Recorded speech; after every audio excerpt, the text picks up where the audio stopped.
Pemirsa, pemerintah pusat dan pemerintah daerah diperingatkan untuk efisien dalam menggunakan anggaran negara. Hal itu disampaikan Presiden Prabowo Subianto saat menghadiri seremoni penyerahan secara digital daftar isian pelaksanaan anggaran dan buku alokasi transfer ke daerah tahun anggaran 2025 serta peluncuran katalog elektronik versi 6 di Istana Negara Jakarta Selasa 10 Desember 2024.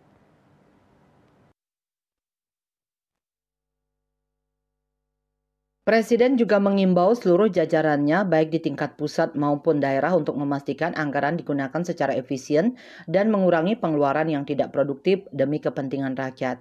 Dalam kesempatan tersebut, Presiden menegaskan bahwa ketahanan pangan merupakan prioritas utama pemerintah. Ia menekankan pentingnya negara menjamin kebutuhan pangan bagi seluruh rakyatnya. Presiden mendorong pengembangan lumbung pangan nasional hingga tingkat desa sebagai upaya mewujudkan kemandirian pangan. Ia menilai lumbung pangan merupakan tradisi kearifan lokal yang telah diwariskan oleh nenek moyang bangsa Indonesia. Selain swasembada pangan, Presiden juga menyoroti pentingnya swasembada energi.